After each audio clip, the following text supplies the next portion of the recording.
All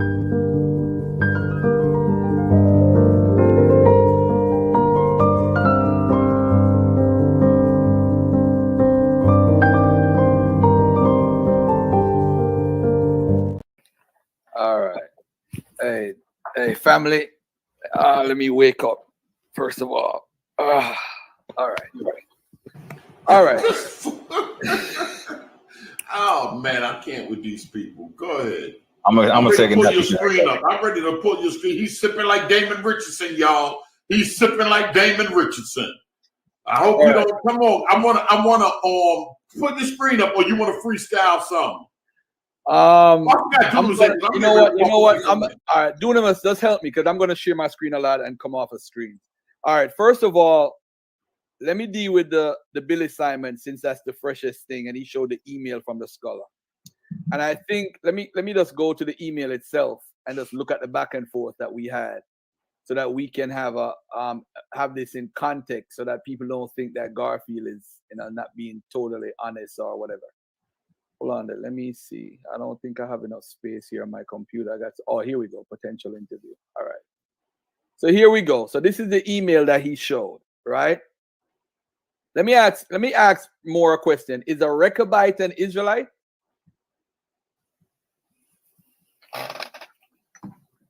National 100%. You say a Rechabite is an Israelite, right? That's a national Israelite, 100%. National Israelite. All right, I disagree with that, but I'll say this.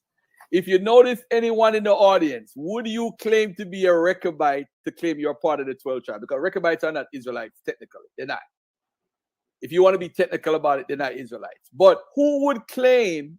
This was my question to him when I asked him the previous question. I had a question about Billy Simon. I'm not sure of your recollection of his history. He claimed to descend from Rechabites, which is mentioned in the book of Jeremiah. It seems folks claiming to be Rechabites stems from the Arabs, which you talk about him being in the Barbary state. Is it possible that Billy Simon's history was influenced by Arabs? He was in North Africa.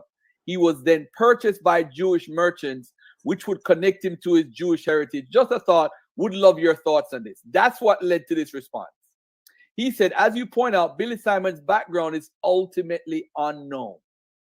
There had been a long belief in Madagascar by many that they are descended from Jews, but the DNA just doesn't bear that out. Now, let me say this also. As for the Rechabite account claimed by Simon as told to him by his father, the Rechabites were a group that were allied with the ancient Jews. They're not originally Israelites, but were a separate people as far as we can determine from the biblical account. Now, if you ask anybody right now in America, no one claims they are Rechabites. Not one person. He's the only person I know in history that is a black man that claims to be a Rechabite. So to try to say he's an example of somebody coming off the slave ships, practicing or whatever, it's kind of like troublesome because he's claiming to be a Rechabite, which is not even a true Israelite. He's claiming that because of one, his connection and his father's roots of North Africa. That's what I feel. Because in North Africa, they still claim to be Rechabites in North African countries that are Arabs. You still have people claiming to be Rechabites. It is a series of tales, part of which have actual historic backing and part of which are legend at best. Let's not leave it out. Let's talk about the whole, since you screenshot it and put it in your slide, let's talk about the whole thing more. Let's not play, I like this source better than that, so let me not reveal that. Now, there's no independent corroboration just with Abraham and sons and with Moses and Joshua and the Exodus, and barely with David, for whom we only have a handful of stuff about. Accepting the text as accurate is an act of faith until we get to Solomon. But for whom we do have firm documentation for his existence and some of what the Bible says he did, after that we're on firmer ground, but not always. Anyway, it turns out that many Muslims today still claim descent from Rechabites, or more specifically from the founder of the group Rechab. So that was my question in my research. I'm like, maybe the Rechabite thing is because of him living in North Africa. That Simon's father told him of this may, in fact, point to his Muslim roots. We know that about 20% of all Africans brought to the U.S. were Muslim. Given the Jewish roots of Islam intensified in North Africa, given the larger millennia-old Jewish community there, along with the dominant Arab population, and its ownership for a time by Jews. It is also possible that he came by the notion of Jewish descent from these two sources. It is also possible that if he were originally a Muslim, that Muslim slave traders in Madagascar who may have been involved in his sale drove him away from that religious tradition, much the way that some African Americans left Christianity for Judaism and Islam in the early 20th century. Bottom line is, we just don't know. And so we are left to speculate at best. Hope this helps. All the best, Ralph. As a matter of fact, he is the premier scholar on Billy Simons. If you Google Billy Simons, the article pops up with Billy Simons. So let me get out of this right here. And let me go to my slides on Billy Simons just to show that there's no, I'm going to be scholarly right now. We don't know. That's all I'm going to say. We technically don't know. We don't know. Let me bring up further more sources on him. Some blacks were owned by Jews, or were those, and this is in Tudor Parfit's book. If we look at Billy Simons, this is what my brother had brought up earlier. This was like from a newspaper. Another Jew from Africa was Billy Simons, a black slave, according to Simons, who was owned by the editor of the Charleston Daily Courier. He was born in Madagascar, lived in the Barbary States, and arrived in South Carolina quite young. He may, in fact, have arrived with relatives of Star Barrett who could have converted him You notice he said he may. We don't know. He, however, insisted that he belonged to a tribe of Israelites known as Rechabites, who are mentioned in Jeremiah 35. His Jewishness cannot be questioned because two of his Hazanim, or contents of his congregation in the 1850s, wrote about him and attested to his devotion. Dr. Julius Ekman reported in the Weekly Gleaner on his exemplary devotion on Yom Kippur, and Maurice Mayer described Simon in 1859 German magazine as the most observant of those who go to the synagogue. As a slave, Simmons earned his keep by delivering newspapers. His ragged clothes and top hat made him one of the best-known figures in the city. So nobody's doubting him following Judaism, of what we know of Judaism. He definitely followed some sort of Judaism from like a rabbinical perspective. I have no doubt about that. And that leads to the argument that he may have learned this from a slave master, but we don't know. So I wouldn't offer this as a source for or against. I've grown into saying we don't know about this guy. But it's interesting that he's the only Jew in the South that's considered black. The only Jew in the South, the black Jew of Charleston. But and this is another source from the Soul of Judaism, written by the brother that I interviewed, Bruce D. Haynes, where he talks about where he was from and that he settled in Africa and then was purchased and brought to America by a Jewish owner. So him being bought by a Jewish owner may have helped him in understanding Jewish. Actually, trace Simons, his roots, and to the owners to the owners who were following Judaism. And it's actually spelled Simons, S-I-M-O-N-S. All right. Some people write Simons with a D, but it's actually incorrect. I actually have some deep sources on this, but I don't want to get too deep into this. I just want to show what books are saying. Were there any black Jews in the antebellum South? At least one is known, Billy Simons or Uncle Billy. So I don't know what to say about this, but it's nothing we don't know. That's all I'm saying. And he followed rabbinical Judaism, which is something that the Sephardic Jews and which is something that standard Jewish people would follow. So obviously, if he followed rabbinical Judaism to the teeth, that's telling you what his roots is. His roots is a part of what you call the small hat people tradition. All right.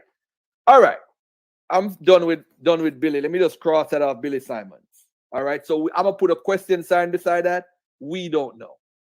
We definitely don't know, but we know that them small hat people that y'all talk about is where he got his roots from, as far as knowing about Judaism. All right. Let me get to something that he brought up later in his conversation about and let me go down to here. Go down to the end of all my slides and come up right here.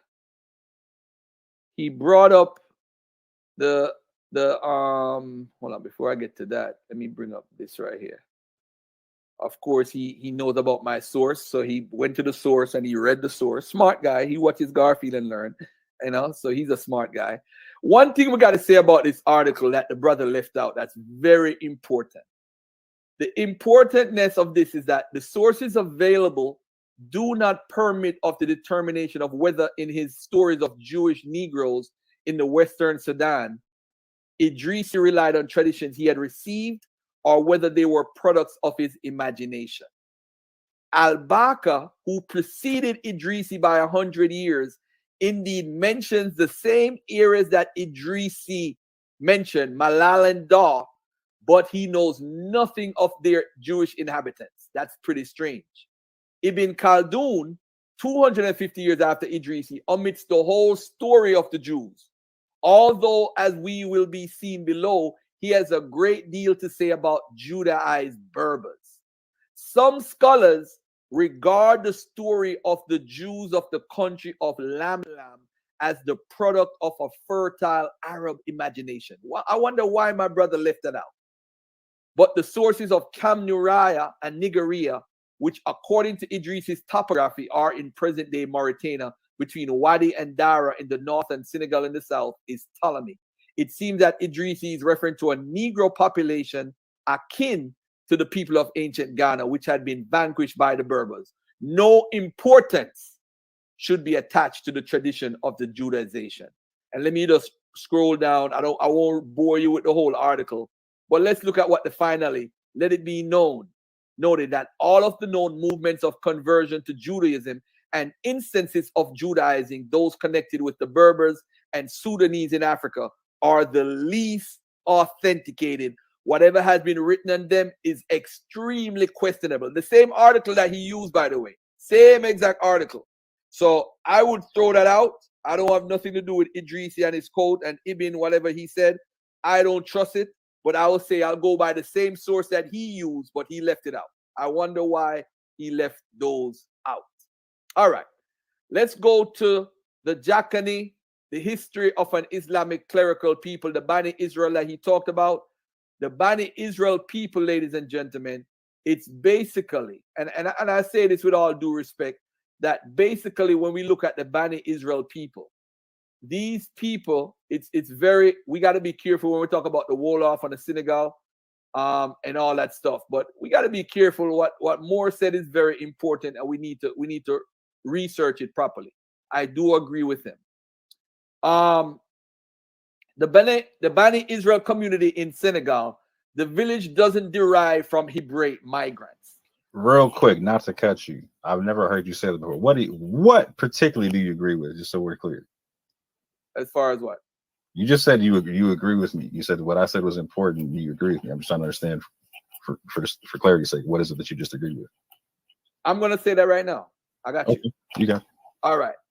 Orthodox Moor mentions the Bani Israel community in Senegal. The village doesn't derive from Hebraic migrants. A Jahanki Muslim cleric under community itinerant teachers who founded Islamic communes in the Middle Ages and had a profound influence on the development of Islam in West Africa, had a dream where he saw the biblical patriarchs. So now in this book that he put up, the gentleman basically, what's his name? Hold on one second. The gentleman that wrote the book, Lamin Sane, mentions how this took place. He has a method of inducing and interpreting dreams. So basically what we need to understand also about that community, they were a largely scholastic community, less involved with Sufism, though they had links to it. They eschewed politics and avoided conflict with a few exceptions. Hence, the pacifistic Islamic tradition developed in Senegambia and beyond. They were also a society dependent on slavery. Their communes were fed by agricultural endeavors and trade to a lesser extent, and large numbers of slaves were needed to perform the necessary labor. Students were also indentured as part of a payment for religious education. The Silla clan of the Jakanki traced their origin to the founding of Bani Israel in the 13th century. Now, this thing is just created based on a dream. This guy saying he dreamed about the patriots and then say, oh, we must be Israel, and that's how we trade. They can't trace nothing. There's nothing sound about it, but just the fact that, according to tradition, Fodi Al-Hassan undertook specialized dream-inducing prayers called Al-Istikhara, literally asking favor or seeking choice from God, and had a dream in which he was surrounded by Old Testament figures like Jacob and his community. In this company was also the Prophet Muhammad. I don't know why that was left out. because that's important. If he's dreaming about Jacob and the patriots, why are we leaving out the part when he talk about the Prophet Muhammad? Fode Al-Hassan asked what name he should adopt for his town. He intended to establish, and at this, the Prophet Muhammad appealed to his dream companions. Jacob stepped out and announced, "Oh, my children," and withdrew. The Prophet rejoined him by telling Fode Al-Hassan and his companion that they had now heard the name of their center from what Jacob had said. This was extended by Fode Al-Hassan to Bani Israeli, the children of Israel. This was how the Bani Israel of Bundi received this name. So if you want to go by that tradition, it's just like the people in Ghana, the Sefwe. The Sefwe guy said he had a dream that he was an Israelite. So I'm going to do like the brother William Crowdy or Cherry and say, "Hey, I had a dream I was an Israelite." So Garfield going to wake up tomorrow morning and come on Berean and say, "I had a dream I was an Israelite and I'm really an Israelite." I'm tired of these dreams. This is what people do to dominate people, to control people like they have special powers. And I don't think none of y'all should fall for it. As a Jamaican, I'll refer as an example, Bedouin. Bedouin claimed he was a prophet from God and that he could fly. Right now, you go to Augustown, Jamaica, you have people who are saying that Bedouin really could fly. But the truth is, he tried to fly off a building with other believers, and he actually fell and broke his legs and ended up in an insane asylum. But if you go to Augustown today in 2023, they'll tell you that he had the ability to fly because he was preaching he was a man of God and he had powers and dreams and everything. So I wouldn't use that as a direct connection to say that these people are Israel. They convert to the religion based off the dream. That doesn't mean that they're Israel. All right. Now,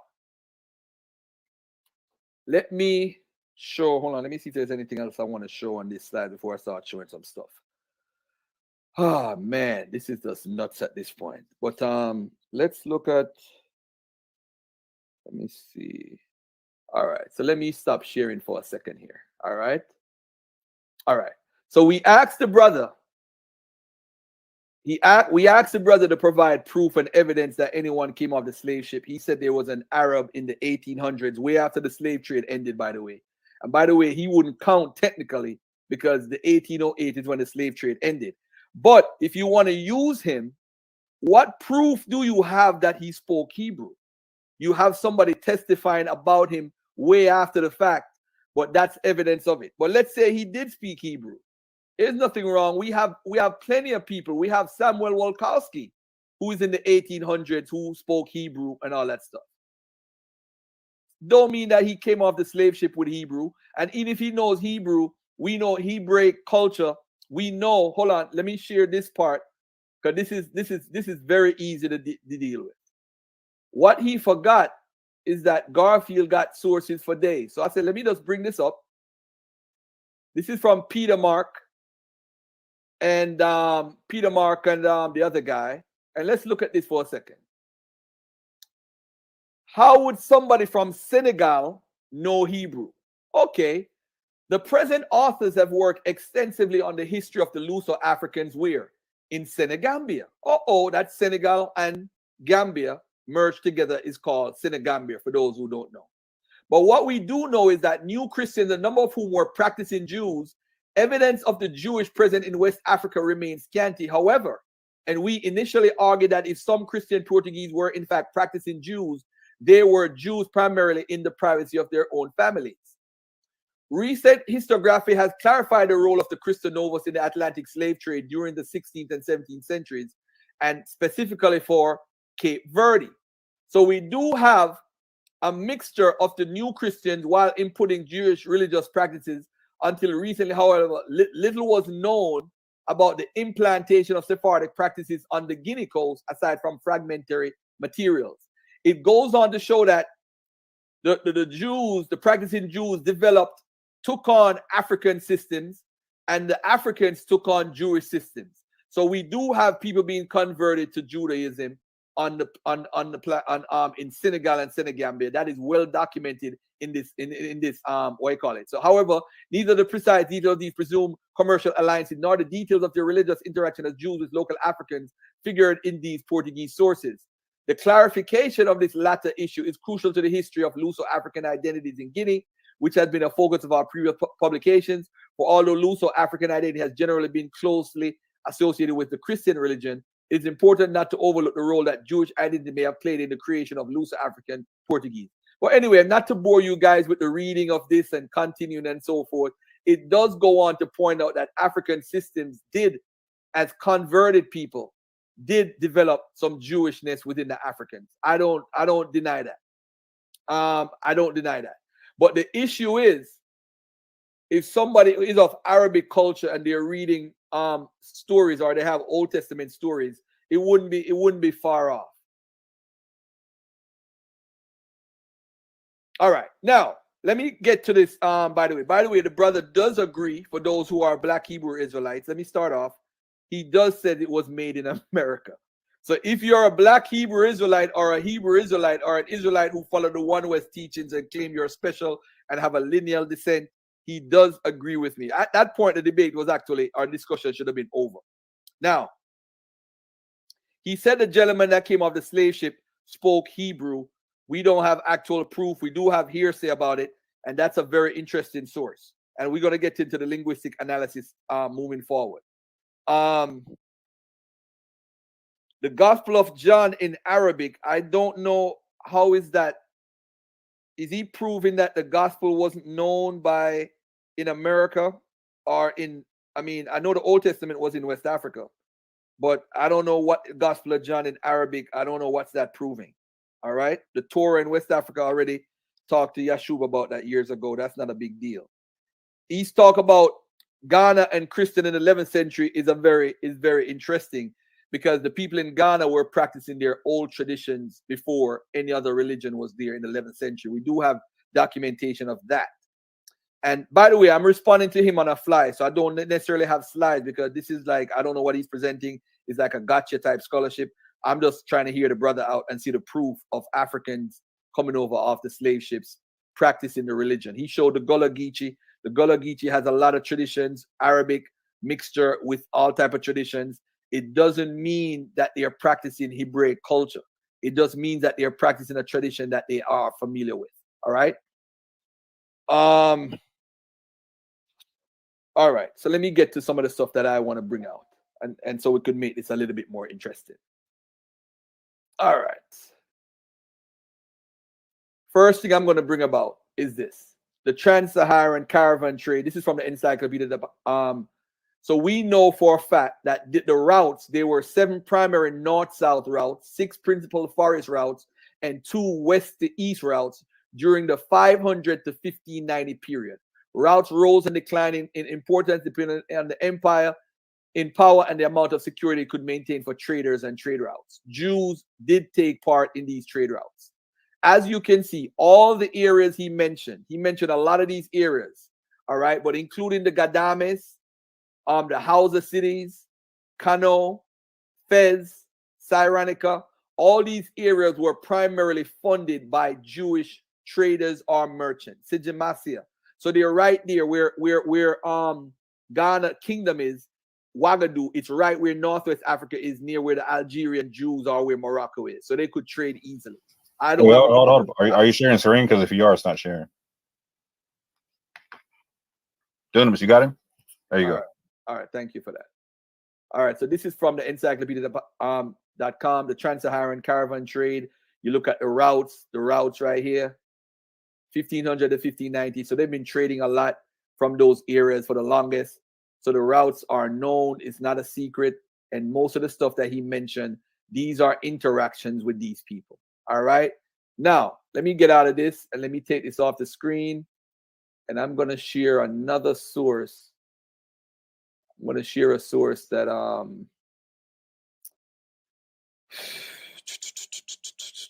let me see. Okay, all right. Let me deal with this source. I'm going to show 4 sources that I brought up on the fly that I'm familiar with. Dudamus, if you could share, that's his Types of Mankind. Where is it at? Right here. Types of Mankind. Can you share that for me, please, my brother? All right. This gentleman here is the premier expert on Jews in Africa back in the days, right? So Mr. Lisa professes not to have paid any special attention to the physical history of the Jews, but nevertheless, his remarks corroborate very strongly 2 important points. First, that the Jews merely undergo those temporary changes from climate, which are admitted by all ethnographers, and second, that they have occasionally mingled in blood with Gentile races.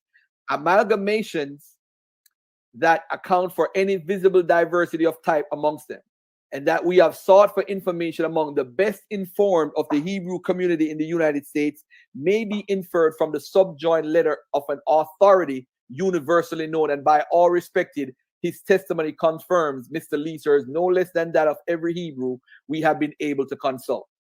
The black Jews of Malabar are not descendants of Abraham, Isaac, and Jacob, but are of Hindu origin. Again, the black Jews of Malabar. At Cochin, there are two distinctive communities of Jews. One white was originally settled at Cranganore, but when the Portuguese became too powerful in that coast, removed to Cochin. These Jews have been resident in India considerably above 1,000 years, but still retain their Jewish cast of features, and though of dark complexion, are not black. They never intermarry with the second community, also Jews but black of Hindu origin, and according to tradition, originally bondmen but converted and manumitted some 300 years ago. Though of the same religion, the two races are keep distinct. Now look, this is very important. Now this is about the interior of Africa. In the interior of Africa, many Negroes are found who profess to be Jews, practice circumcision, and keep the Sabbath. These are held to be the descendants of slaves who were converted by their Jewish masters and then manumitted. All the Jews in the interior of Africa who are of really Jewish descent, as far instance in Timbuktu, the desert of the Sahara, etc., though of dark complexion, are not black and retain the characteristic of features of their race. So they do likewise in China. Let me repeat that, because that kills every single thing he said about the Jews in Africa, whether they was in Islam or in Christianity or Judaism. In the interior of Africa, many Negroes are found who profess to be Jews, practice circumcision, and keep the Sabbath. They are held to be the descendants of slaves who were converted by their Jewish masters and then manumitted. All the Jews in the interior of Africa who are of really Jewish descent, as for instance in Timbuktu, the desert of Sahara, though of dark complexion, are not black and retain the characteristic caste. So that deals with the black Jews of we think it is now shown satisfactory that the black Jews of India are not Jews by race, and more than the Negro converts to Judaism known to exist at Timbuktu are the many Moorish adherents to the Hebrew faith scattered through the states of Barbary. Again, there are authors living who insist that, I don't even need to go there, but if you want to go further, the Jews of Abyssinia, or Falashas as they are called, may be noticed. They do not represent the Jewish physiognomy, but are doubtless composed of mixed bloods, Arabian with African, and converts. All right, so I want to deal with those Ethiopian Falashas too, who I don't think are genuine people from Israel. All right, I would move on to another source. So let me get that out of here. Let me see which source I'm going to use. All right, let's go right here. I'm going to make this bigger so that people could see this. This is by Peter Henlin in the 1600s or 1500s. And let's get this source right here.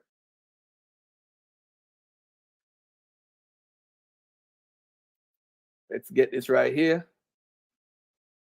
They have tried all religions, but agree in none. They're talking about the Africans. Idolaters at first, others the descendants of Gam.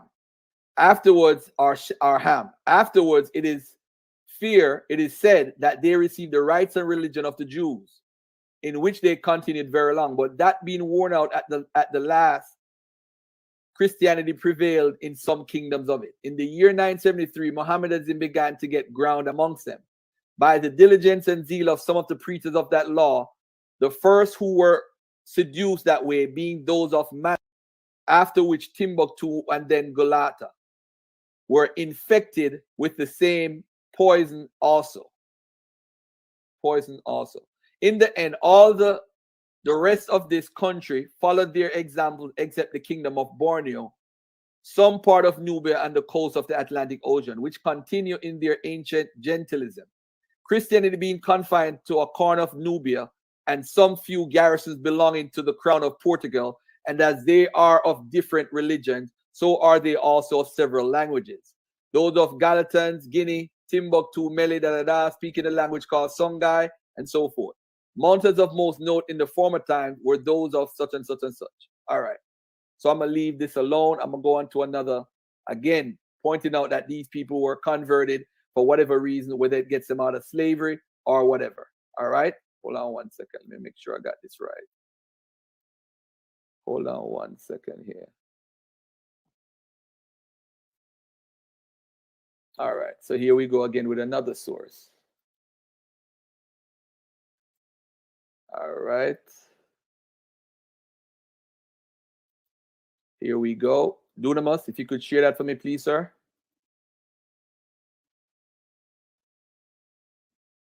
Share again, brother. You pull it down by accident. Dunamis, share. All right, there you go. All right, so here we go with another source. The Jews too of Abyssinia and of Timbuktu are only converts and not Jews by descent. Such is the testimony of Beek and of Raphael. Beek and Orient is of high standing in his essay read about the Syro-Egyptian Society of London. There is no reason for imagining that these Israelites of Abyssinia who are known in that country by the name of Falashas are as a people the lineal descendants of any tribes of Israel. Bruce, who has been quoted on this subject as saying that they are really Jews, is by no means positive but expresses many doubts on the subject. Let me see if there's something else that I was supposed to read on this page. All right, so I'm out of here with that. Again, these are all opinions by experts. I'm doing the same thing that he's doing, nothing special. All right, so let me get to what I really wanted to present today. All right. Let me get to what I wanted to present. This here, let me get Peter Mark's book out the way. All right, so let me get Made in America. All right, so the Israelite groups that we have here in the Americas, whether Moor is a part of it or not, they don't share the same as the Israelite groups that we see all over the world. So what we have is a fringe group here, are fringe folks who are trying to attach themselves to an history. The Old Testament and New Testament and a belief in Jesus Christ is not found in, I don't find it in any of these Hebrew claimants worldwide prior to these Americans. So that's why I say it's made in America. African Jews, I don't know if the brother showed some Arabs, but I'm talking about the Africans who were claiming to be Jews even today have no history of believing in the New Testament as Hebraic claimants. So although it's there, we'll find the New Testament. Black Jews in Israel who claim they have always been there do not believe in the New Testament. Black Jews, I'm talking about the Mizrahi Jews who are dark-skinned, who you would consider black. They don't believe in the New Testament, and they've claimed they've been there the whole time in the land. So what I'm going to do is I'm going to bring up this right here. We're going to take a quick commercial break and look at this website called Kulanu and look at the African groups in these communities who are following the tradition. My brother, can you share that for me, please, sir? There you go. All right. So these are the communities, and I'm going to press on each one, and I'm going to read it. Let me make this bigger so that everybody at home could see where Garfield is going. So these are the communities all over the world. If you notice, they got some in Suriname. They probably have in Jamaica. I don't know. But you don't see nobody in the African American. They're not rushing to try to say African Americans because they don't believe nothing that y'all saying. There's no jury that's rooting for y'all. No Tudor Parfit, no Edith Bruder, because your claim can't be proven. But other groups, look at the groups in Cameroon, the Hamites y'all talking about. Let's take a look at the Cameroon group. The Cameroon group is here. Look at the Cameroon group. A relatively new community. Look at this. These Africans, new community founded in 1998. 1998, isolated from mainstream Jewry. The community had its first visitors, such and such, 2010. So these people are learning some sort of rabbinical Judaism. Again. Wait a minute. I'm sorry. I'm sick. Wait a minute. So you trying to say these are Hamites, these are regular black folk? Yes, sir. Or whatever you want to call it, that's just converting to this religion and trying to act like they original. Yes, sir. So what made these American blacks think that they original then? I hope y'all hear what he's saying. All right, watch the examples now. Let's go to Cote d'Ivoire. What's going good, 93? I'm going to bring you on. Don't say nothing because they're going to say I'm bringing somebody on to cheat. You just a visiting guest watching in. I want more to give them this work. Look at the Cote d'Ivoire, the Ivory Coast, practicing Orthodox Judaism since 2000. 2000, family. This is new. So when y'all argue, oh, the Africans are saying that they're the Jews, what? What are you talking about? So these people don't believe in Jesus? No, they don't. Oh, man, I'm done. So now let's go to Gabon. Let's look at Gabon right now. All Gabon got a community. Look at the picture. See them folks, them small hat folks? See them right there with them?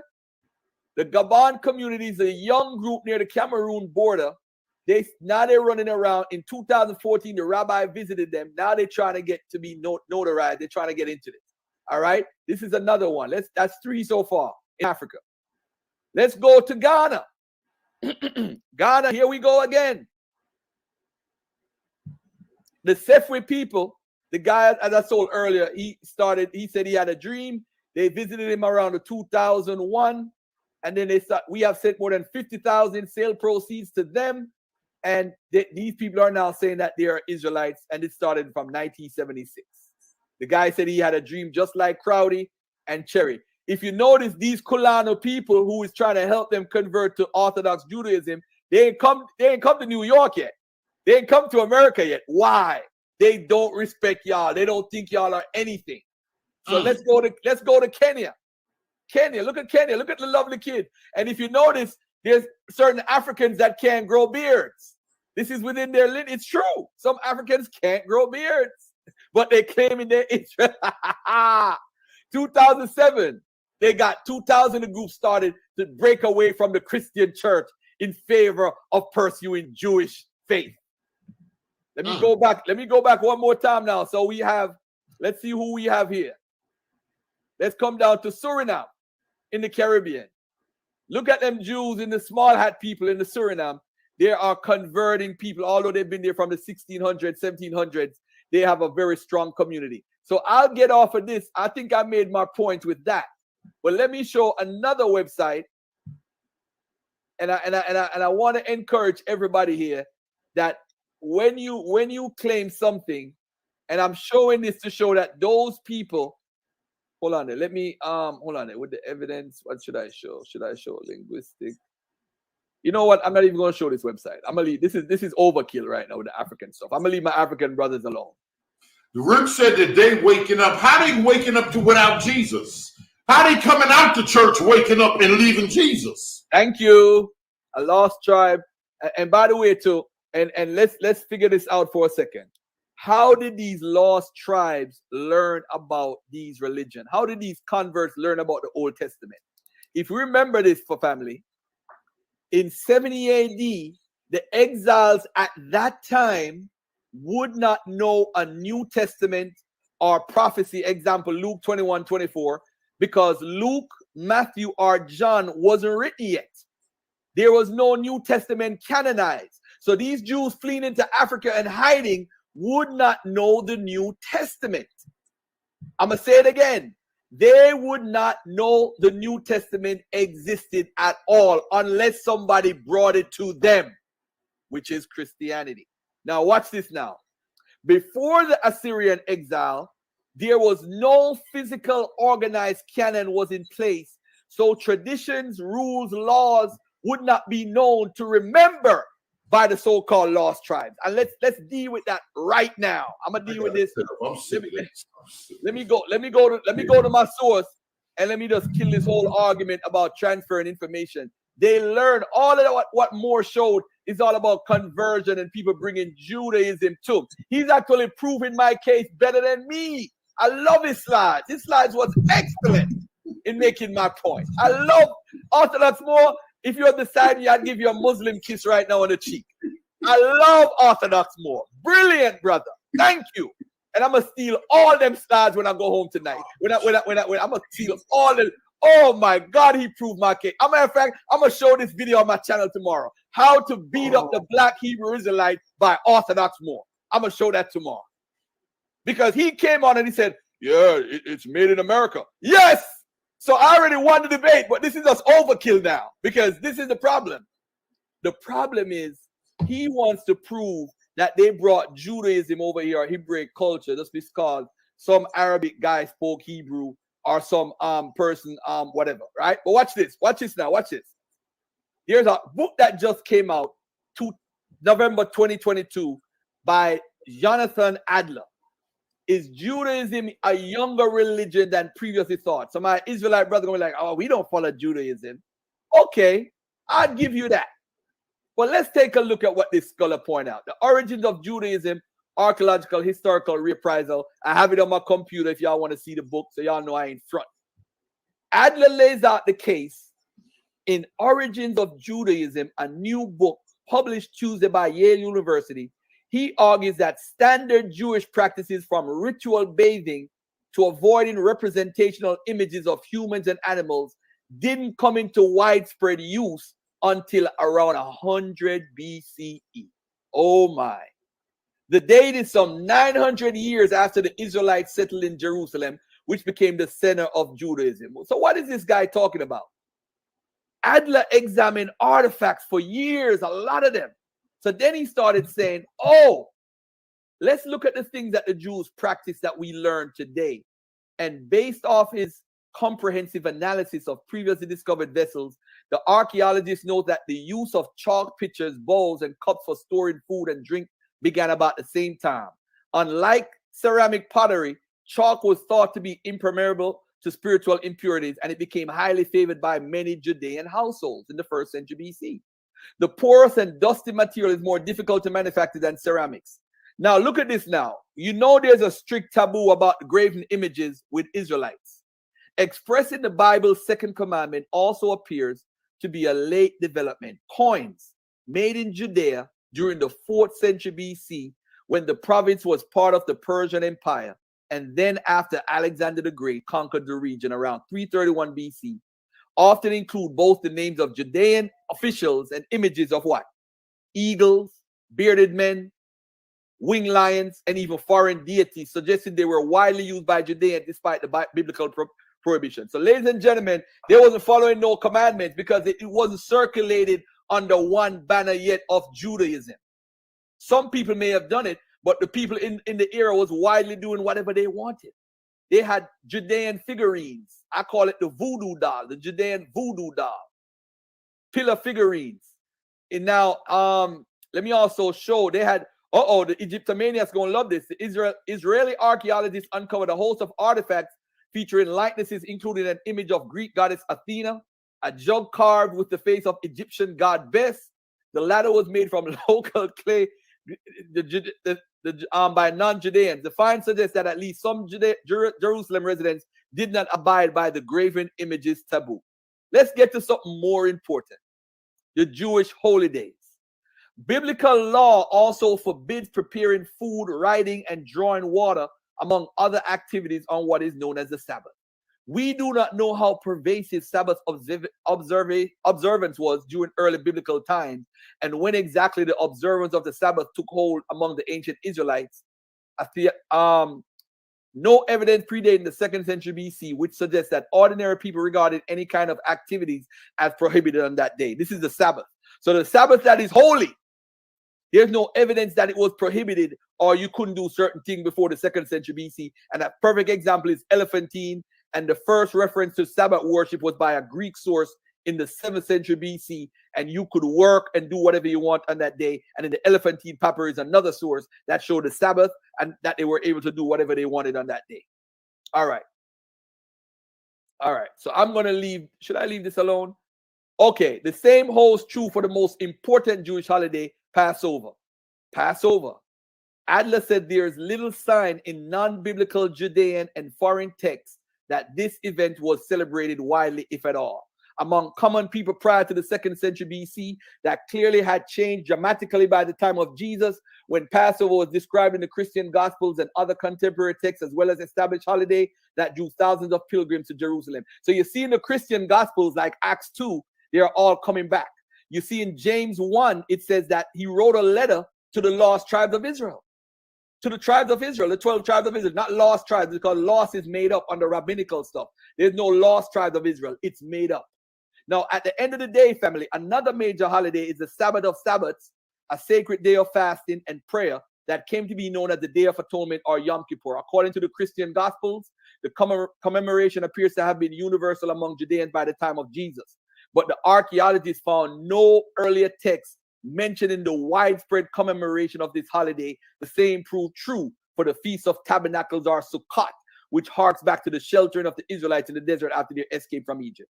So, ladies and gentlemen, when you say the tribes left you in the Assyrian exile and ended up in Arzareth, and Arzareth is America or wherever they went, ladies and gentlemen, the people in West Africa, if they left during the time of the Assyrian exile, as some believe, not the one Westers think that they left during 70 AD.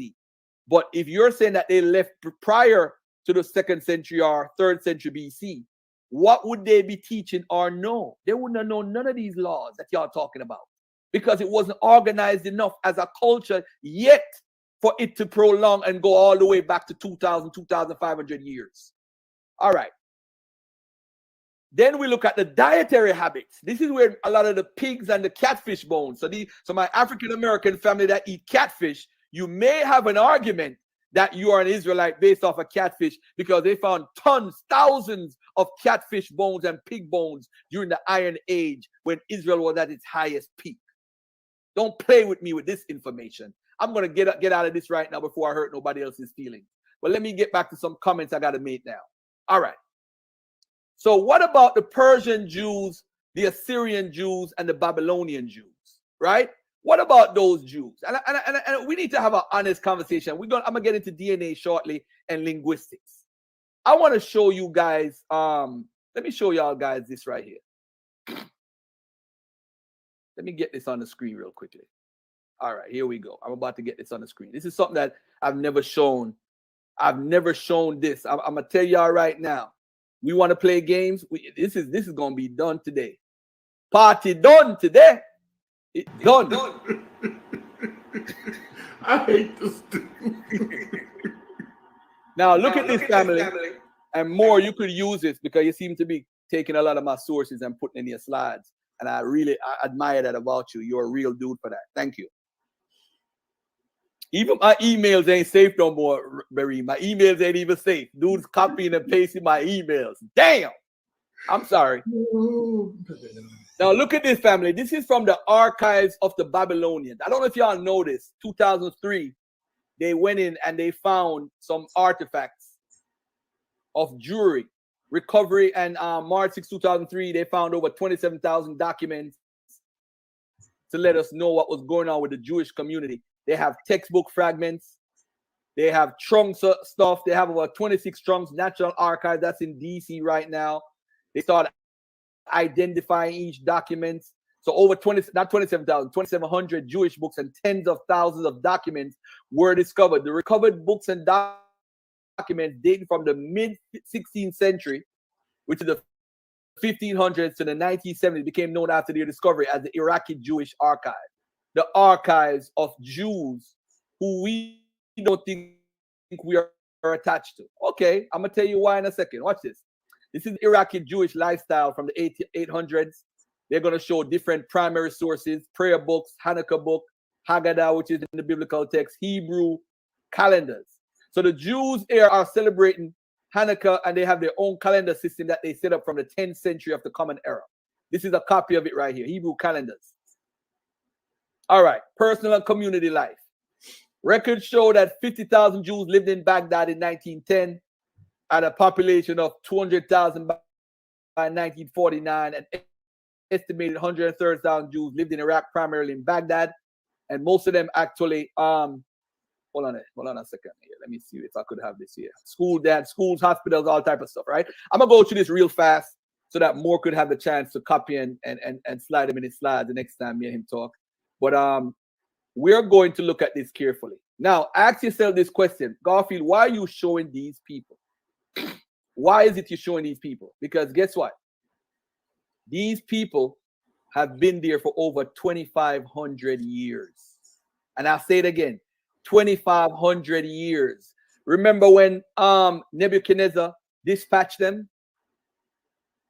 Hold on a second. Let me show you one part right here. Preserving the past. This is the last one of my slides I'm going to show.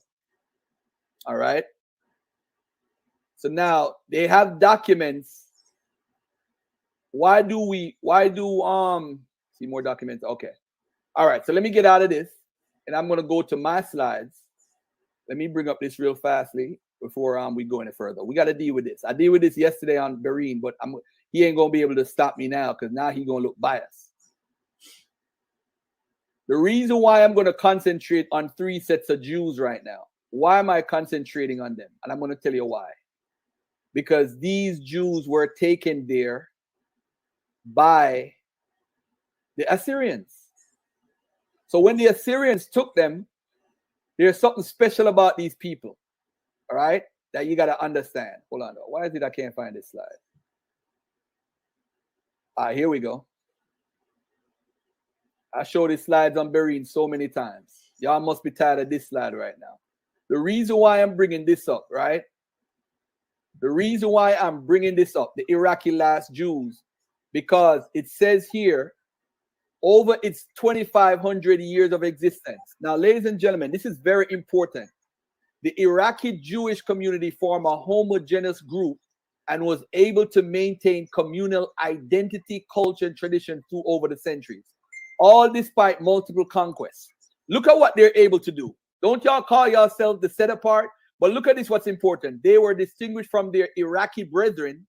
They were distinguished from them, the Iraqi indigenous people, by their old Arabic dialect called Judeo-Arabic, which is replete with biblical Hebrew. Now watch this.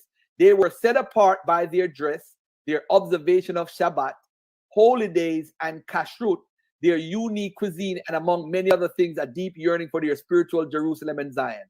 They purchased land and established yeshivot, religious houses of study in Jerusalem and Hebron.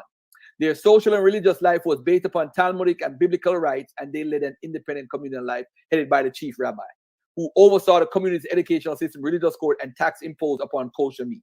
All right.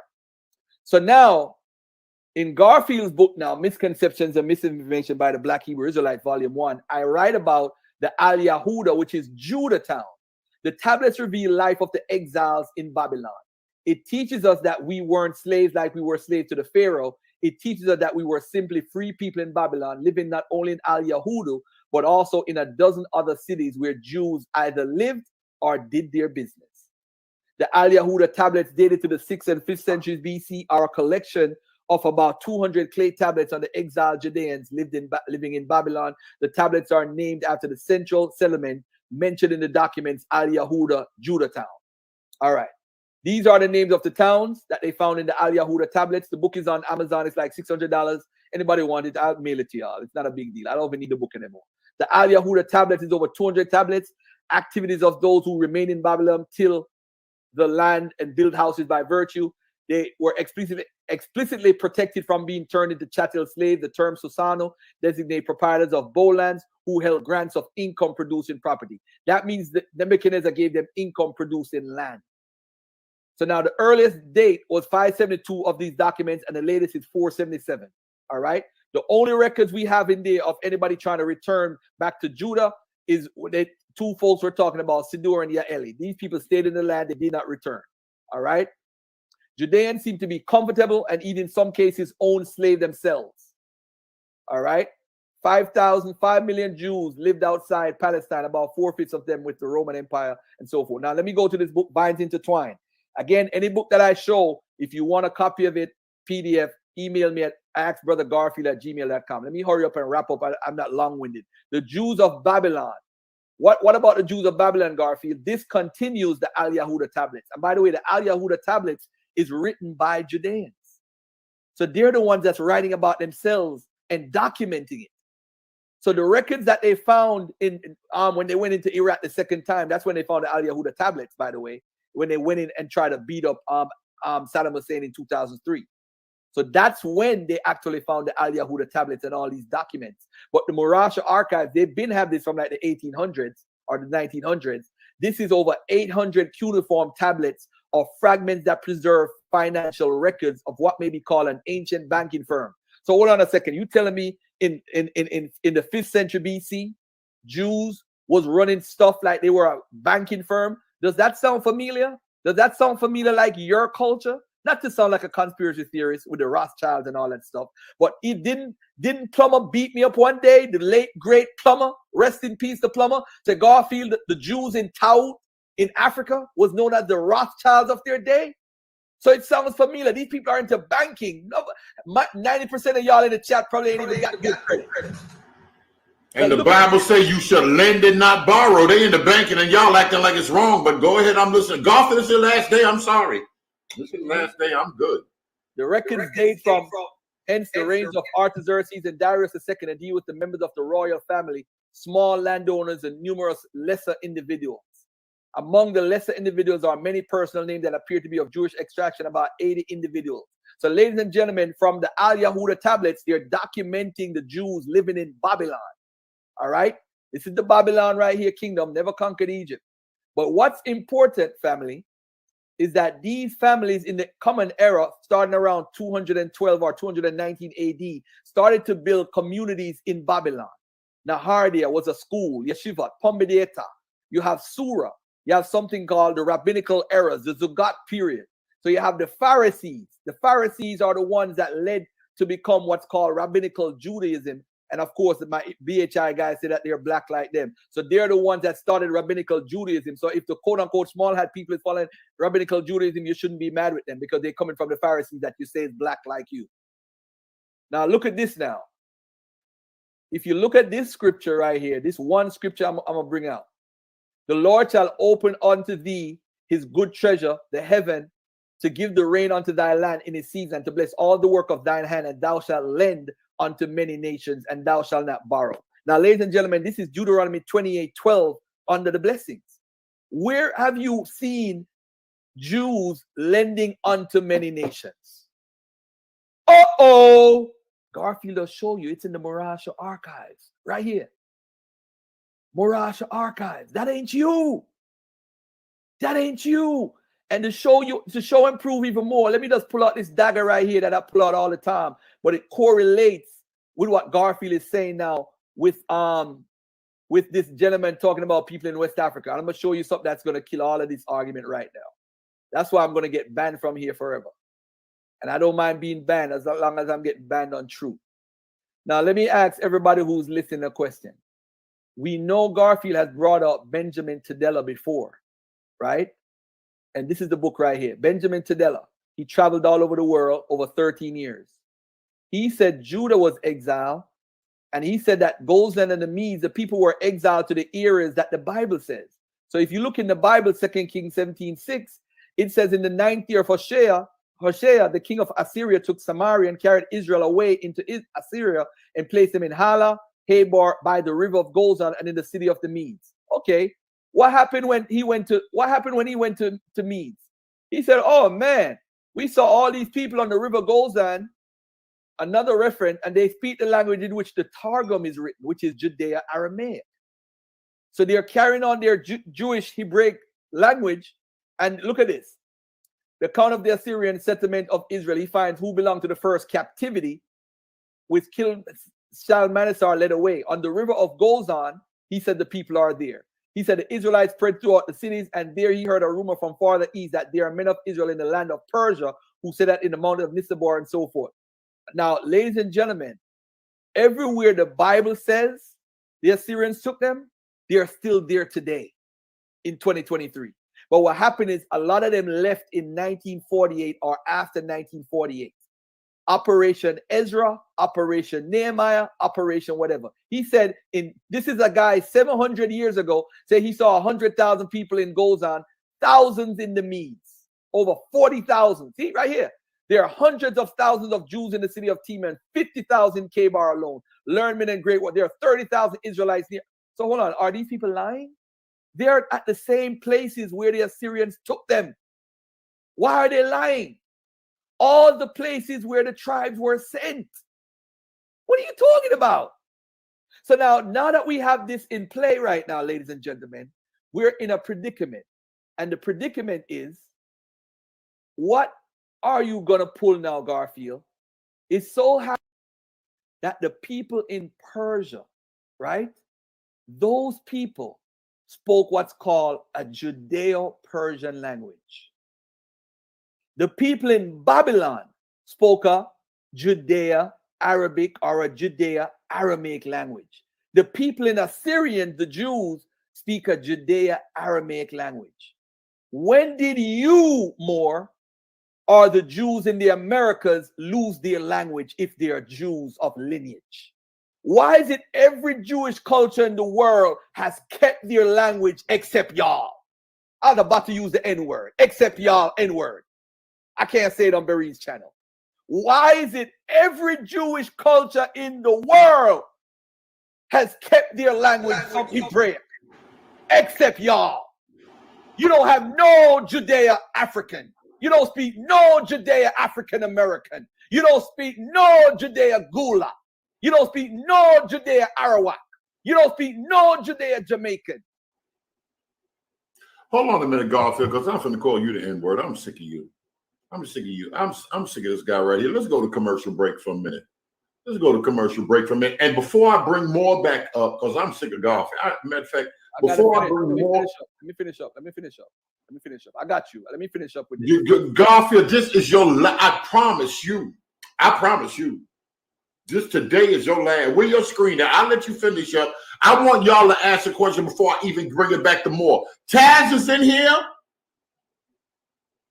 I got 93 on as a guest. Can Taz come on as a guest if Taz isn't here? I'm sick of Garfield. Where your screen at? I'm finna call him the N-word. He told me you sure again you, but I'm finna call you something bad. Where Taz at? He in here? Where your screen, Garfield? Go ahead. Right here. All right. Now this is the genetic studies on Jews, right? I'm gonna read this carefully, and I want y'all to pay attention to this, right? And I've seen the Yap Gang talk about this for years. We used to argue on my channel, James Cassell. And I figured something out with the Yap Gang. You know what's wrong with the Yap Gang? Y'all believe in the Bible. So y'all biased from the jump. Once y'all believe in the biblical text, I can't trust y'all. I can't trust y'all on your research when it comes to this. Because it seems like, look at this right here. And all the seminal studies carried out in 2010, 13 years ago, and there's more studies now. But look at this, family. They examined the origin of the Iranian, the Persian Jews, the Iraqi Jews, the Syrian, the Turkish, the Greek, the Sephardic, and the Ashkenazi Jewish communities. The study compared these Jewish groups with 1,043 unrelated individuals from 52 world populations to further examine the relationship between Jewish communities and European. Remember they said that the small had people of the Europeans, right? Yeah. Now, 2407 European subjects were assigned and divided into 10 groups based on geographic region or their origin. This study confirmed previous findings of shared Middle Eastern origin of the above Jewish groups. Look at all these Jewish groups right here, by the way. Y'all ain't gonna like it. Iranian, Persian, Babylonian, Syrian, Turkish, Greek, Sephardic, Ashkenazi groups. They're not gonna like the Turkish and the Greek too much, or the Ashkenazi. But watch this now. The study confirms, right, previous findings of shared Middle Eastern origin of the above Jewish group and found that the genetic connections between the Jewish populations became evident from the frequent identity by descent across these Jewish groups. 63% of all shared segments. Jewish populations shared more and longer segments with one another than with non-Jewish populations, highlighting the commonality of Jewish origin among peers of populations ordered by total sharing. Let me skip down a little bit right here. And I want y'all to see something right here. While the split between Middle Eastern and European Syrian Jews calculated by assimilation comparison of length distribution of IBD segments occurred 100 to 150 generations, which was described as compatible with a historical divide that is reported to have occurred more than 2,500 years ago. As the Jewish community in Iraq, Babylon, and Persia were formed by Jews in Babylonian and Persian empires during and after the Babylonian exile. So the numbers are adding up, right? Now watch this, family.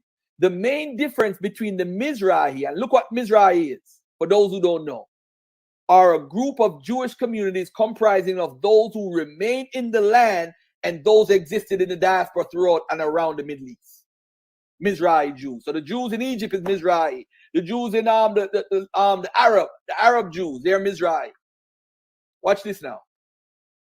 the main difference between those Jews that live in the land, who remained in the land, and the Ashkenazi Jews was the absence of what? Southern European components in the former. So they are pretty much are connected, but these people have European DNA in their autosomal. So the Ashkenazi Jews are similar, are in line with the Mizrahi Jews, the same people y'all call small hat people. According to these results, European Syrian Jewish populations, including the Ashkenazi Jewish community, were formed later as a result of the expulsion and migration of Jews from the land of Israel during Roman rule. Now, let me scroll down a little bit. This is what me and James Cassell used to always argue about on my channel. He said, Garfield, the Jews have 3 to 5% sub-Saharan African ancestry. Okay, let's look at it. Who is the A side and the B side? The A side are the Jews right here. It says 3 to 5% of sub-Saharan Africa. You see, this is why I asked more. Are sub-Saharan Africans the ones that came on the slave trade? Because there's sub-Saharan African ancestry in the Jews that don't need to be there. They're wondering, how did this get in there? If the sub-Saharan Africans are the Jews, it wouldn't be 3 to 5%. You'd have had over 20%, 15%. You'd have had 30%. But you only have 3 to 5% to show that there's an admixture with an outside group. You, not us, sub-Saharan African. In all 8 of the diverse Jewish groups, again, y'all don't like the populations, the Ashkenazi, the Syrian, the Persian, the Iraqi, the Greek, the Turkish, even the Italian Jews is in there that they analyze. The timing of this African admixture among all Jewish populations was identical, Vereen. The 3 to 5% is in all 8 groups. The exact date was not determined, but it was estimated to have taken place. Look at this. 1,600 years ago or 3,400 years ago. Now, they're saying it happened between the 14th century. Where were the Jews at the time? They were supposed to, according to the story, they were in the Exodus with Egypt, sub-Saharan Africans. Or they were in Canaan, according to what academia says. Either way, Africans is intermixing with them. The Hamites.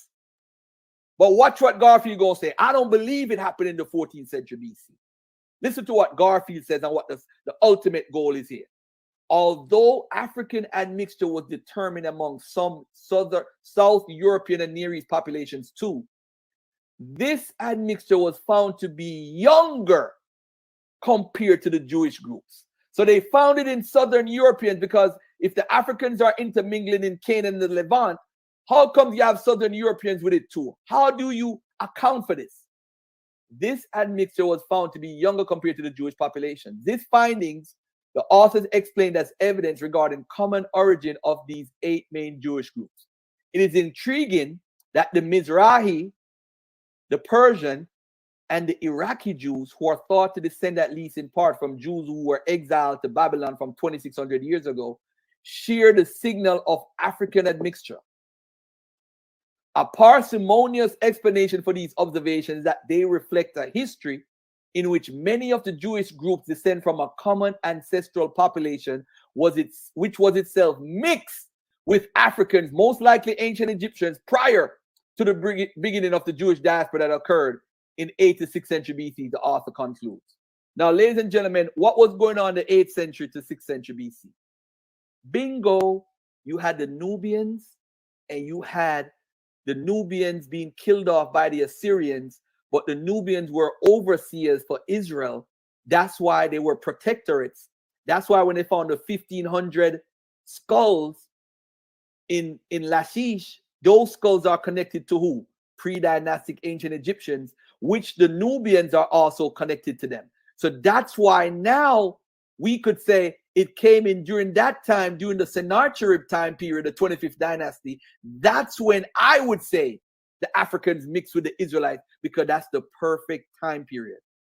So now, ladies and gentlemen, how they got the 3 to 5% African DNA is that way, sub-Saharan DNA. Now, ladies and gentlemen, ask yourself this. They have now connected the Babylonian Jews that I just showed y'all and the Persian Jews and the Assyrian Jews, the Mizrahi Jews, the Ashkenazi Jews, and all of them, and saying the reason why they're spreading out and different genetic markers is because they migrated and moved and started sleeping with women in different cultures, in the European culture, so they got lighter and lighter and lighter. It's not no Khazarian theory. So now we know, ladies and gentlemen, the markers from the Jewish cultures overall, what they have. This is why the Lemba now has been brought in. The Lemba is a whole other story. I think they're more Arabic than Jewish, in my opinion. But the problem is they're using what marker? That J marker to connect them. Because that's what these people have, the Iraqi and the Persian Jews. And again, they've been living homogeneous for over 2,600 years. They still speak a little bit of Hebrew all these years. 26. Where is the African with that Jewishness? Where is the language Judo-African? Where is it at? Where is the Igbo culture? Judo-Igbo. Where is it at? Where's the Judo-Akan language? Where's the Judo-Ghana cultural language? Because it's not them. The African descendants, African ancestors, they converted. Some of them may have converted to Judaism. But at the end of the day, coming off the slave ship, as the brother is trying to prove, he brought Billy Simons. I think Billy Simons is a question sign. The Arab guy that came after the slave trade was over, they said that he spoke Hebrew. Who knows where he got it from? We don't have his testimony. We don't know. But you're telling me out of all the 10 million people that came off a slave ship, all Moore could show is give us this story, spoke for 2 hours to give us a story about some people might and some people might not. And these people was here and they practiced this and the Gullah practiced this because of this. Bro, at the end of the day, we know they were Jewish slave traders in the South. And we know Jewish slave traders, they influenced a lot of people with their religion. Some of them taught people how to read and some of them did what they did. So we don't know how they got it over here. So you can't, the Gullah is nice. I love the Gullah culture. I love how they speak the Kumbaya stuff, and which has nothing to do with Yahweh, by the way. It means come by here. But I love all of that. But at the end of the day, we have identified 3 groups. The groups that were sent away by the Assyrians, we have found their descendants. And ladies and gentlemen, a lot of them went back after 1948, Operation Ezra and Nehemiah. We can't deny who those people are anymore. They were practicing Jews and they were speaking Hebrew the whole time. These Africans and these folks running through Arabic area and have a little Torah here, a New Testament here. That's not evidence. You showed 2 examples, which is pretty much inconclusive, or 3, inconclusive, and haven't proved anything. So ladies and gentlemen, over 10 million people survived. And Moore is able to give a circular argument filled with conjecture of anyone coming off the slave ship practicing Judaism. He gives you a little mixture with the Gullah Geechee, trying to, talk some little big words, trying to confuse us. But give me 10 more minutes, please, Barry. 10 more minutes. Please, no, go ahead. Because you gave him a long and nobody get mad, because more freestyle, nobody get mad. Then we're gonna go to commercial. Then after we go to that commercial, I want Moore to bring out his points and then immediately go straight into cross-examination. Garfield asked, "Hey, I'm done. I'm good." All right. Let me hold on 1 second here. Let me get it. Hold on 1 second. I don't know why Tazara Fortune arguing in the back chat. What y'all arguing about? All right, hold on 1 second here. Let me get this slide here.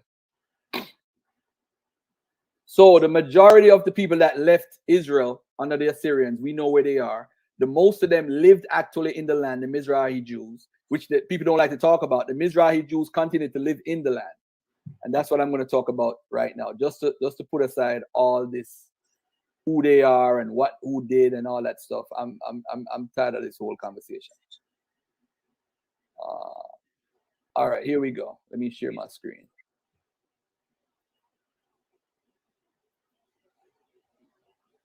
Yeah, my job is to show who the real Jews are and who we know we are. We know that the Jews went to West Africa. They had population. They were in Taout, Morocco, Sijamasia. We know all of that.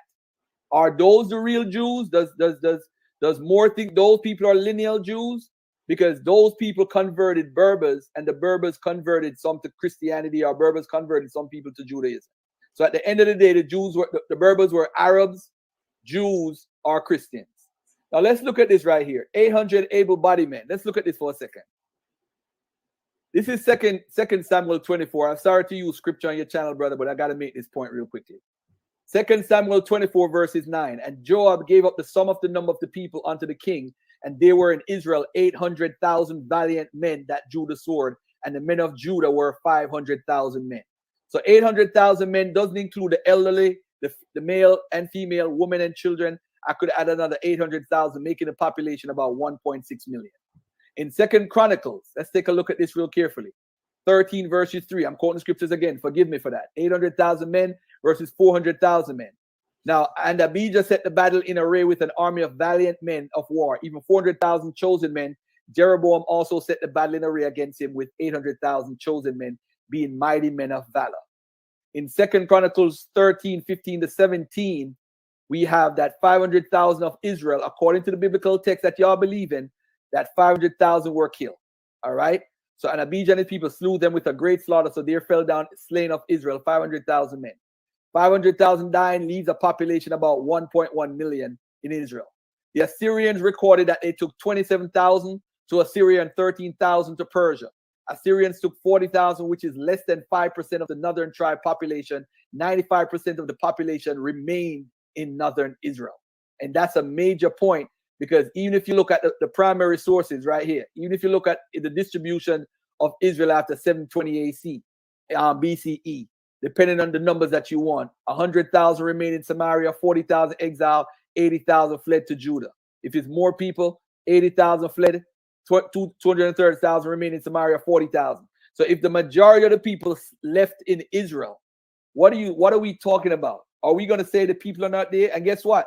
When they did their DNA, they said that half of the people that lived there, they share genetic markers with the people that lived back in the time period of when they took the Canaanite specimens from 2400 BC all the way to 600 BC. They said that the Israelites today are the people in Israel. 50% of them shared DNA with those people, the Arabs and them. And ask yourself, how did the Arabs enter in? Tiglath-Pileser. Let me go to Tiglath-Pileser for a second. Tiglath-Pileser, he actually took Tiglath-Pileser, he actually took Arabs from Arabia and brought them into Israel. So maybe that could account for why so many Arabic people are actually in Israel from before. This is why they have a claim to the land. But Tiglath-Pileser went into Arabia and brought Arabians because they were paying vassal treaty to them, and they like to deport people from different areas. All right. Let me get off of this Facebook right here.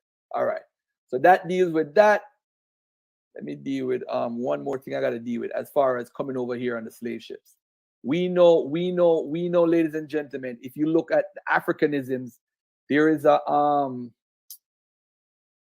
man, where is this at? Let me, if I could find this right now, this would help me out right now. Migration. Hold on 1 second. Yolanda, how I'm finna do that? Who you done? How I'm finna do that? What they said? What they want you to do? Man, she talking about how she done blocked somebody, talking about her finger slipped. Now we find out who the heavy blocker is. Well, besides me. How I'm finna block him now? That nigga said it's a Christian conspiracy. Y'all working with Garfield. Jesus, I can't get a break. Hey, Moore, that was a great presentation, by the way. Of course it was. I'm gonna steal all the slides. You're gonna see me using all them slides you use. The pleasant. All right, let me just bring this out right here. This is my last point. Africanisms. Africanisms refers to characteristics of African culture that can be traced through societal practices and institution of the African diaspora. I actually have the book that actually all of this come from. The term usually refers to the cultural and linguistic practices of West and Central Africans who were transported to the Americas during the transatlantic slave trade.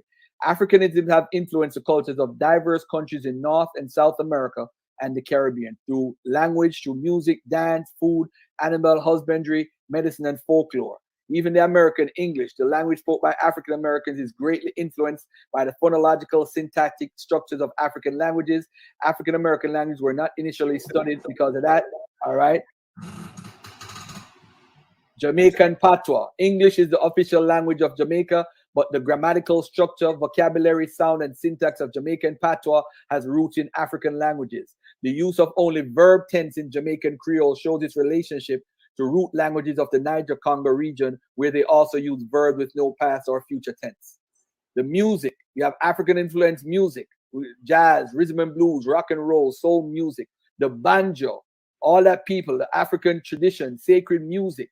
We see Negro spirituals, go down Moses, the food, the culture.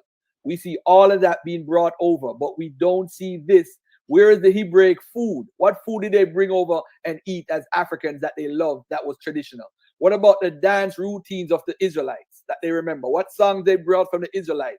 What food? What linguistic evidence? What part of don't remember their heritage? What part of forgetting who they were do you? Why the Israelites? No. You know what? Let me go to that right now too. I'm sorry, I got to go to the Bible. I'm sorry, I got to use the Bible again. But let me get out of this a second. Religion. We see the religion being practiced. They will see Christianity and Islam, and we see them mix it together. We see it mixed up together, especially when you see Voodoo being worshipped, or you see the Orishas being practiced in Brazil with some sense of Roman Catholicism mixed together. So you see them mixing with Christianity. Anybody, you see hoodoo, Louisiana, and voodoo. We see all of that. Then, of course, you have the Muslims. These people brought practices of prayer, fasting, dieting, naming traditions, and knowledge of the Quran. And by the way, to remember, Islam is an Abrahamic faith. So you're going to have Jacob and Moses and traditions and doing what we're doing. All right. Medicine, the Akan of Ghana and the people of Gambia were observed in Africa by Europeans using small doses of smallpox serum to inoculate. Wanzimus, remember Wanzimus and what he had to do with the whole invention of vaccines and all that stuff. Let me see, African American folk tales. We got Big Boy. We have Anansi stories. All right, let me just deal with Jeremiah 17:4 real quick. I dealt with it earlier. I'm gonna deal with it again right now. Jeremiah 17:4. Let's deal with this right here. You could share this. Let me share the screen. Jeremiah 17:4. It says, and you yourself will relinquish the inheritance that I gave you, and I will enslave you to your enemies in a land that you do not know, for you have kindled my anger, it will burn forever. Ladies and gentlemen, what is the inheritance that God gave to the Israelites? You know what the inheritance was? The land of Israel. That was your inheritance. So if it's the land of Israel, it has nothing to do, and I'll go down here and I'll show you exactly where it says inheritance. See, something inherited, occupancy. Occupancy is what? An heirloom, an estimate, patrimony portion. The portion of what? The earth, which they gave you Canaan. That's what God gave you. He did that African stuff about pulling strokes and say who gonna win. All right. So at the end of the day, you inherited Israel. So it has nothing to do with your name, your culture, your language, your folkways, your mores. But it's so funny that the people in Babylon, they forget their language. The people in Assyria, the people in Persia didn't forget their languages, and they continued for over 2,500 years. Shame on you guys for sleeping on the genetic stuff and see that African Americans are in Southern Europeans' DNA and in all 8 major Jewish groups, 3.5%, and it may have come during that time. How is it that they have about the same amount and the same time period with the same type of Jewish people? Why is it the African American coming in is foreign? This is why I asked the brother earlier, are sub-Saharan Africans the people that come on the slave trade? They're not the Jews. That just proves it. They are not the Israelites. And I think if Yap Yang is being honest, they will acknowledge that African Americans are not the Israelites. No way, no how. Based on the fact they are from sub-Saharan Africa and carry the E marker, which is a sub-Saharan African marker. Peace. I'm done.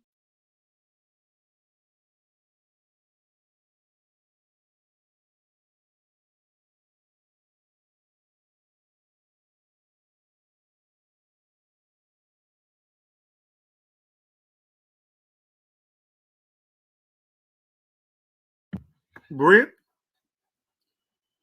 You talking on mute, brother. You said I'm on mute? I said, do you got the flute lady lined up? I hear you. No, I need the flute lady. And don't think I don't know that Garfield blowing a gap gang at the same time. He just come in here. He just come in here want to be all disrespectful. I told y'all more going to go in. I see you 93. I see you, Sean, and more. I'm gonna bring you up. Nobody else talking. After this commercial break, y'all go ahead and stretch y'all legs about 10 minutes. We're gonna play that fruit lady. I'm gonna play her 2 times. I need her to calm my mind down because I feel like using bad words on Garfield right now. And I want more to go right after he say what he has to say. Where Garfield talking crazy. I want him to go straight into cross-examination on Garfield. Before that, do y'all have questions? As y'all are talking, some stuff gonna be coming up. Wait, matter of fact, let me put this here whilst he's doing that. Let me put this up here. Messing around with this golf boy. Listen, I'm telling y'all right now, I feel, and that's my man, but I feel some type of way. Fair use. Type of one if you hear it without an echo. No. I agree. What's the distinct difference between Black Hebrew Israelites and Christians discovering that there are Black people in the Bible? What's the difference between those two? I mean, we know there's a variety of Hebrew Israelism, and there's even some that I would call brothers and sisters in Christ. And so I think, there's an academic disagreement, and then there's a theological disagreement. The academic or the historical disagreement is that, are we Hebrews? Are we actually descendants of the biblical Hebrews? I would say, yeah, probably there's a degree, but as people of the diaspora, we have a lot of ethnicities and a lot of different ancestries that the Middle Passage and the auction block created. And so do some of us have yes, because in that research I was just talking about, I've also found some evidence for Hebrews in West and Central Africa, even before colonialism. So do some of us have some degree of Hebrew ancestry? Yeah, probably. I would say it's extremely negligible. It's very minimal. Some of us, there's some Christians that made it over, we talked about. There's a lot of Muslims, I would say even more actually, Muslims made it over through the Middle Passage. But most of our ancestors, the overwhelming majority of them were practitioners of traditional African religion. They were praying to the Orishas and they were practicing traditional African religion. And so, but even aside from that, if somebody wanted to say, no, I'm a Hebrew, that's my complete ancestor, I'm like, all right, well, I disagree with you. But if they're saying, I believe Jesus lived, rose, died again, and rose again, and that he's the only way, truth, and the life, and I just happen to believe that we are Hebrews, but I believe that salvation is open to everyone, then I'm like, okay, we're brothers and sisters in Christ. I disagree with you that we're as Hebrew as you think, but I disagree with that. But then you got Hebrew Israelites that are going further and saying, we're Hebrews and only Hebrews, i.e. Black people, and then some variations of Native Americans and Hispanic people, only they can be saved and white people are excluded, and that the blood only covers people who are Hebrew. That's when I say, well, now you're changing and perverting the gospel, and so we're no longer brothers and sisters of Christ. Yeah. Go ahead, Moore. And I'm going to play a video because, Moore, I want to know from you. I don't want to break your concentration, but I want to know from you what you feel about the situation with Lisa, too. Because Garfield, hold on, let me play this because it's making Garfield make it sound like Vince Bantu and Lisa Fields. If you hem them up and ask them to show you specifically, show me where some Israelite or some Black Jews came off the slave trade, like they don't have the source. Listen to this. And hold on, and more real quick. Also during that time, you had the trans-Saharan slave trade too. Say that one more time, Dunamis. Also during that time period, you had the trans-Saharan slave trade, but prior to the transatlantic. No, agreed. 100%. Yeah. Yes. Second. I think one of the things is when I hear that question often, usually comes from people who are struggling with whether they're Hebrew Israelites in particular. And so I think to some extent we can acknowledge that there were Black Jews that came over on the transatlantic slave trade. I think what the extremists would say, all people that came across were Black Jews, and that's not the truth. I agree with her more. Do you believe, and if you do you have evidence that we can present to Garfield right now?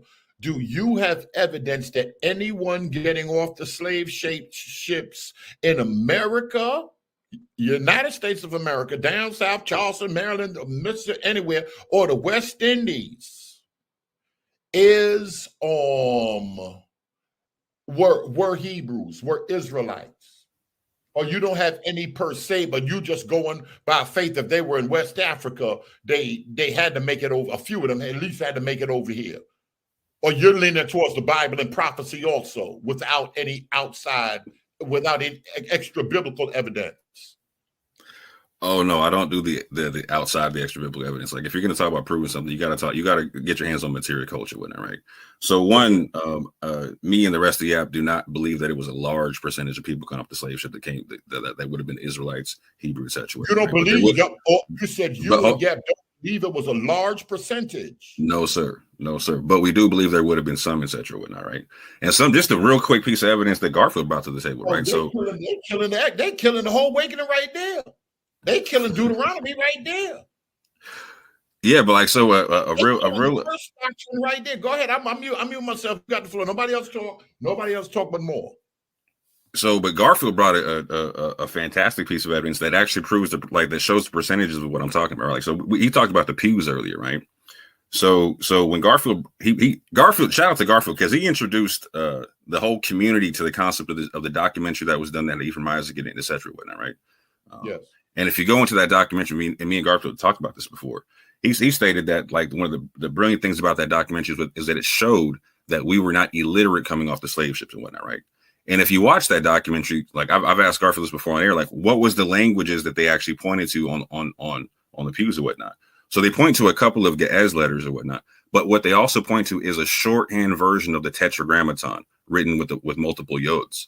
So it's not like yod hey wow hey in Hebrew letters, but it's a shorthand version of the Tetragrammaton written or the name of Yahweh written in short with the letter Y in multiplicity on the pews.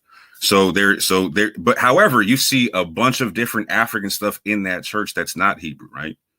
And anything that could be Hebrew in the churches of extreme. Again, those yods on the pews, they appear on maybe 3-4 pews out of all the pews. You know what I'm saying? So that's not like you can't extrapolate this. Okay, this Bakongo Cosmo script, that's got to be Israelite.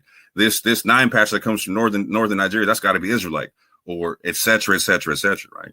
It would have there would have been a small group amongst the mix of everybody coming over, but you can't say it's the whole of whatnot, right? And Garfield, there is more evidence than that. I just wanted to throw that one out there. The pews and just for the record, the pews and you know it's amazing, man. There's no Hebrew under the pews, man. I don't know why we keep playing this game. Come on, man. There's no Hebrew. There's opinions that it might be X, Y, and Z. It might be. If you look at what their words are. But when you speak to the scholars, and I could show letters right now with scholars who have dealt with the pews over and over and over, they said there is no Hebrew on that pews. It sounds good, but it's beautiful to hear my brother Orthodox Moor says this. But you know what's crazy? Mm-hmm. There was a community nearby mm-hmm. that they had a Jewish community nearby, which mm-hmm. would make sense. But if these people had access to Hebrew and they're writing on the pews or whatever, I don't see it. I think it's wishful thinking. And by the way, to the church that's there, they change their mind every day of the week, depending on how they're attracting tourists to the area. But there's no the closest thing is Arabic. There's no trust me. They have so many people that has come out and expert, and when you look at it, just ask them to show you the Yod Wa. Do you have your slides with your Orthodox Moor to show us this? The Yod Wa, do you have it with you now, or you're not able to? I'm sure I can. Hold on, give me 2 seconds. Yeah. So you are 100% correct in the fact that there's no scholastic consensus that says that there's yods on that pew, but you would not like argue with the fact that the documentary you brought to the table, the Ephraim Isaac, etc., they concluded that there was the shorthand version of the Tetragrammaton on the pews. No. You do dispute that? I say you said conclusion. No. Yeah. They threw it could have. They said it could have been this. They were definitive in the okay.